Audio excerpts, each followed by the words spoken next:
Hello, welcome back to Doing Bart Things, and today, just a day later, I knew we were going to have information on the RX 7600 as it was set to release, or I guess the NDA was set to release today, and it has, looks like it's going to be available on the 25th of May, which is tomorrow, and in another low rent production, as you can see by the trash can and kitchen behind me, and just a regular old black mug of coffee.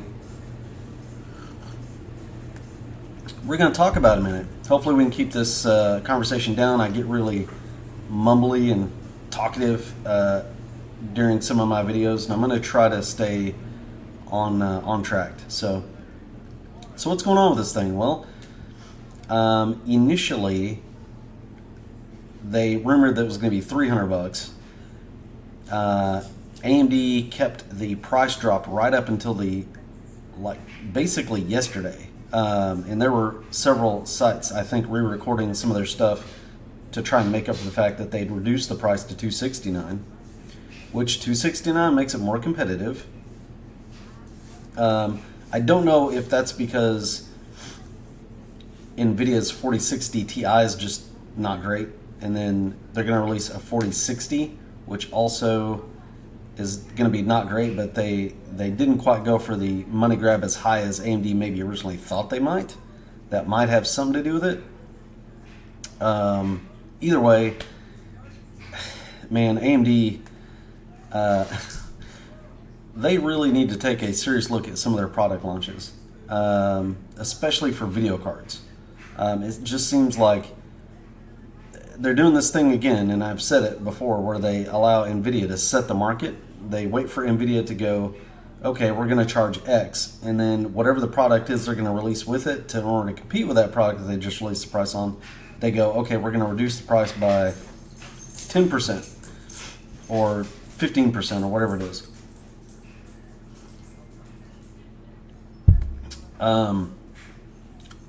I think AMD needs to take a step back, look at how they're doing stuff, because it seems like they're threading the line of disaster here. And they need to, number one, they need to get their software right. Like FSR 3 should have been out already, and I don't hear anybody talking about it, which has got me a little bit concerned, because that's really what they need. They need to come up on the software parity with NVIDIA to a certain extent. And then all of a sudden, like, these cards will be a little bit better deal. But they also need to settle on a price and then go with that price. And if it's wrong, they can reduce the price later. Like, take the 7900 XT, for example. It came out, it was overpriced, it did not sell well, AMD corrected. That's not great. This maybe is better, because at least at least today I can go out and buy it at $269, and I don't feel like that's a completely out of the question price. It's kind of meh, honestly, but it's not completely out of the question. At least for what I suspect this card should be. I'm about to go and we're going to look at some just very, very overall benchmarks and kind of get an idea. I suspect, just due from the price and what this is competing with, this is actually a very boring video card launch. It's not very exciting. This is going to go in, I don't know. This is going to go into a low budget, more budget machine, for somebody that wants the ability to maybe game a little bit at 1080p, maybe break into 1440p a little bit. And that's about it. One thing I am going to say is this card has 8 gigs of VRAM, which we knew, and I think, relatively speaking, is fair against the competition it faces. However, I think it's not making itself a great case against, it's sort of like, okay, here's our entry into relatively the same performance as everybody else, you know, it's kind of just getting lost in the sea of other video cards that are roughly the same price or lower that offer the same performance and have the same amount of VRAM. Like, it's not really doing anything, I think, ultra competitive. Which is, you know, I mean, AMD should be called out for that just like NVIDIA is. So I picked out a benchmark here. This is, and again, I'm being selective and just picking benchmarks. My real advice, guys, go, if you're thinking at all about purchasing this video card, go watch Gamers Nexus, go watch Hardware Unboxed, go watch some of the reviews. There are both positive and negative reviews. Some people are like, oh, look at this thing, it's like a powerhouse in the budget range. And I'm like, I don't know about that. I suspect if I open up a new window here and I go to like Newegg and I look at 7600 RX, there's your 5600 XT, right? I mean, do they still sell 5700 XTs new? If I look for that, because I think this is going to be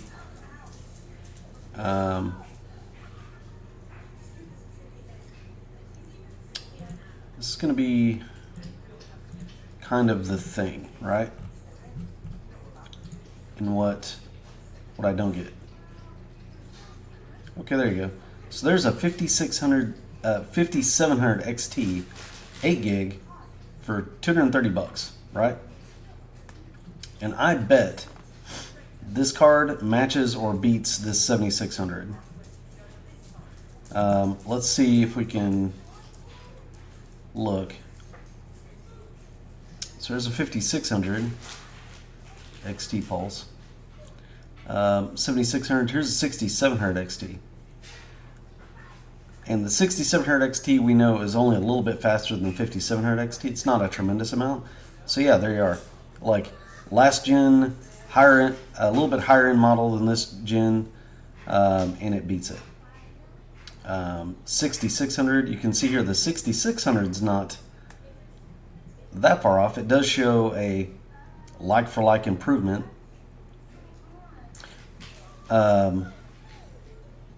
At least in this game. So if we go to, let's say, Rainbow Six,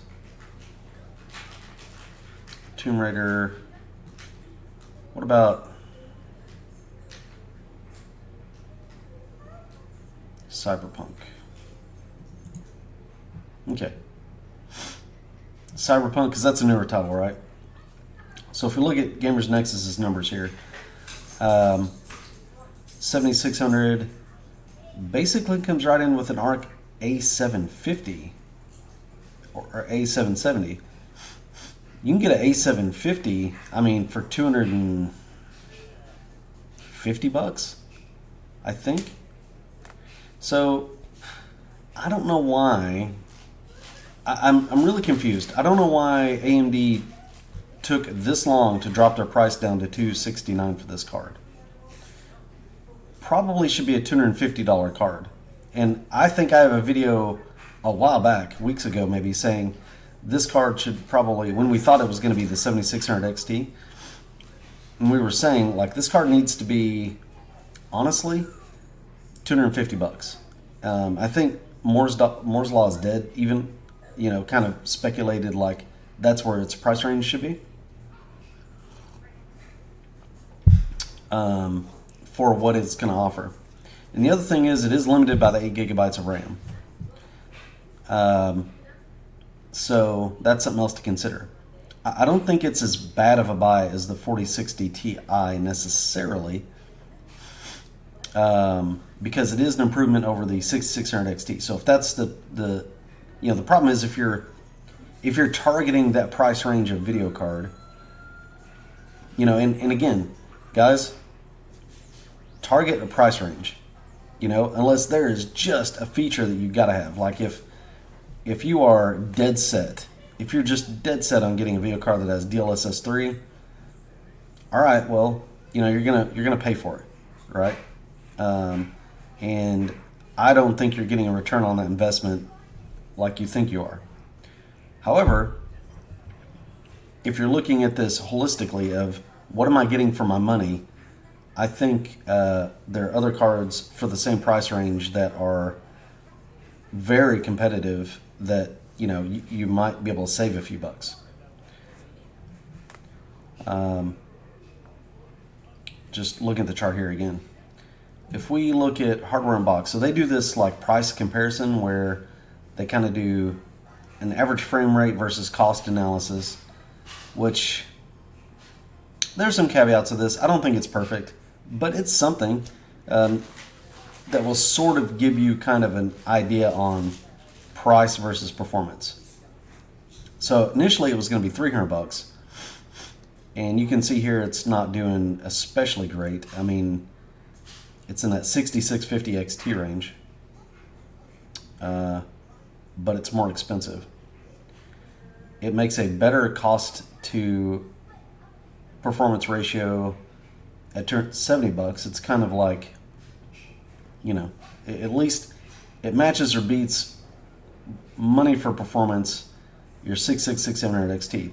Although if you're looking at a 6700 XT for $350, that's a pretty good sweet spot there. There's a 6750 XT. I don't know. And then what Hardware in Box believes is ideally this should be a $230 GPU. And I think they're about right. I think $250 you could make a pretty strong case for it sort of succeeding. 230, yeah. But here's what's happening, okay? I see this and I'm like, we are splitting hairs for like 20 or $30 here. We really are. These companies are just not they're not giving really the performance to price at all. They really are just, AMD is releasing a card that performs roughly the same as what a 4060 probably is going to perform at for $30 less. You can pay $30 more and get DLSS 3. The 7600 is going to deliver better rasterized performance, and it's not going to be quite as good at ray tracing DLSS. Here's the thing: none of these cards, you're not going to run ray tracing on these cards. You're just not. I don't care if you got all the stuff turned on; it's not going to be great. At least not on your big money AAA titles. It's really not. And looking again, for $230 you get a 5700 XT, which I would argue probably performs as well or better for much less. This generation in the low end especially is just not impressed me like at all for either NVIDIA or AMD. Intel actually came in at a pretty decent time. I think their sales are actually strangely, as these older cards go away or become unavailable, Intel sales are going to start rising. Intel sales are going to start going up. So what does all this mean? I don't think we've got the complete picture. We have the picture from NVIDIA. Excuse me. And I think that they're overpriced. We have almost the whole picture from AMD. We've kind of got their top end, and now we have their extreme low end on what they're going to release as a discrete GPU. But we don't have their whole picture yet. And I think, honestly, what we need to do is wait probably another month to see the real deal. Because soon AMD will release, I believe, the 7700 series, 7800 series.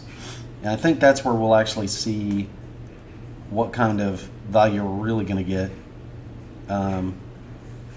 I really hope that we also get like the rumored 7950 XTX 7950X XT video cards. And I hope that AMD is smart and they push their stack down with that announcement, so that way you kind of have like the 7900 XTX getting pushed down to like $800 or $900, maybe less. And then AMD can start really taking some market share if they follow that down the line of cards. That'll be the question. Because, guys, hardware is not selling. Hardware is not selling at all. Sales are in the toilet because the economy has not been great. Needless to say, a lot of people lost their jobs. You know, specifically, a lot of people who would actually buy computer hardware are the ones who've lost their jobs. I am one of those folks. Like I got laid off at the end of last year. So a lot of people who would buy hardware don't have money right now. There's no mining demand. There's no, you know, so I think the longer you can wait at this point, probably the better off you are. Because I think this is about to be an eye-opener for these hardware companies that are trying to sell you these premium prices for these products. They do not have to sell you for this much. They are trying to squeeze every last dime that they can get, which, again, in a way, you know, I'm fine with that, except I also believe in the ability of folks to just not pay it. Just, okay, I just won't do that. You know, go get yourself a last gen card. You know, go see if you can find something that maybe a miner hasn't used, and see if you can get your hands on it. You know, I think that would. There's a lot of circumstances that actually has merit right now. If you're looking at these lower end cards for these prices, you can go pick up something that's used that probably would save you some money at this point, and be worth it. I do not like DLSS 3 in the sense of it's locked into the 40 series cards. They did that on purpose. They're trying to use that as an excuse to upcharge you for hardware that is not as powerful. And I don't know what AMD is doing. I literally, you know, they should go and get their market share. They should get super aggressive, go get their market share, get their drivers situated, get their software, you know, get like FSR3 should have been, they should have had that out. Like, I don't understand what the holdup is. I probably would have, they should have released FSR3 when they released the 7900 series cards. That was a missed opportunity. They still have a window though. There's still plenty of window because NVIDIA just are sitting on their hands. I think NVIDIA is going to announce, maybe they're going to announce a new top-end card, the 4090 Ti, I'm guessing, at, I want to say Computex, but I'm not sure. So that's pretty much it. I think the best deal out there today, as far as if you want to build a really nice gaming system, is probably your 6950 XT.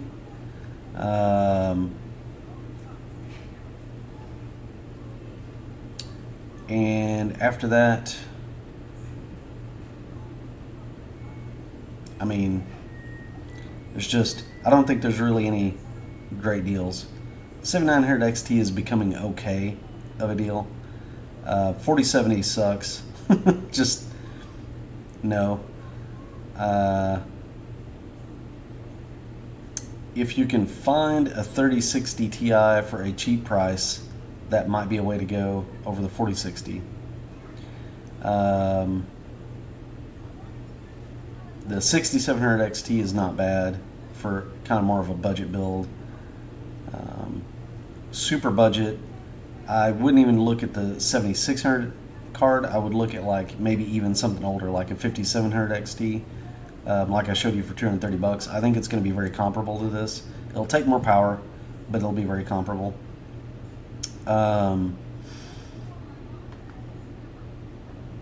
Yeah, just it's a weird time to buy hardware.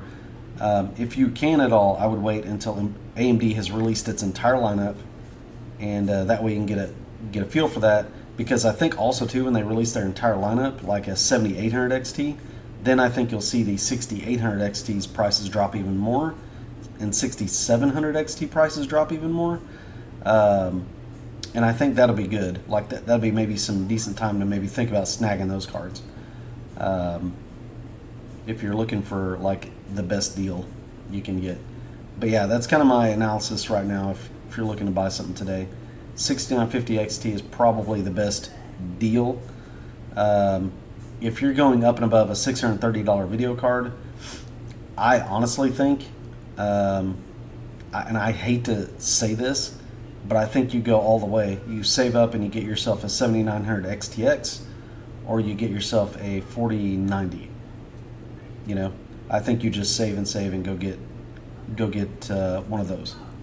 And that may sound weird, but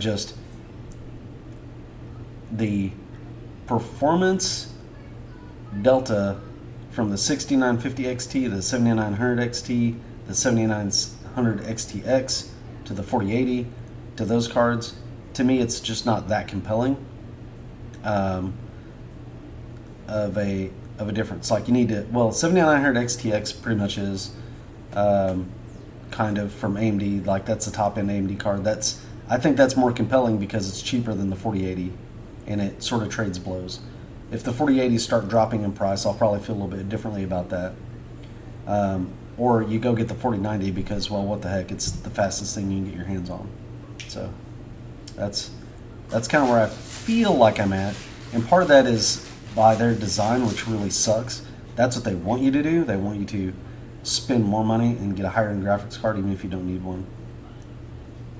So anyway, guys, that's all I got. I hope you really have a great day. Like and subscribe if you want to. It's been really doom and gloom on the hardware release front lately. I'm hoping that one of these days we'll do something and be like, oh, this is actually really awesome, and I can be upbeat about it. But it's I think this is a combination of market conditions, very tone-deaf product launches that are just not very forward-looking to what the economy and what our situation is today. They would rather release this really high, try to get all the early adopters in, and then drop the price later. Of course, they'll never drop it to where it probably should be. Like, I don't think until there's an 8000 series GPU is this going to actually get to 230 retail. Maybe with a special it does, but I'm just speculating. You know, it'll be a very long time before this gets down to a price that was like, well, if they'd released it at this price, it would have, it really made some market share. If that makes any sense. I don't know if it does. But anyway. All right, guys. Well, listen. Take it easy, and we'll talk to you in the next one.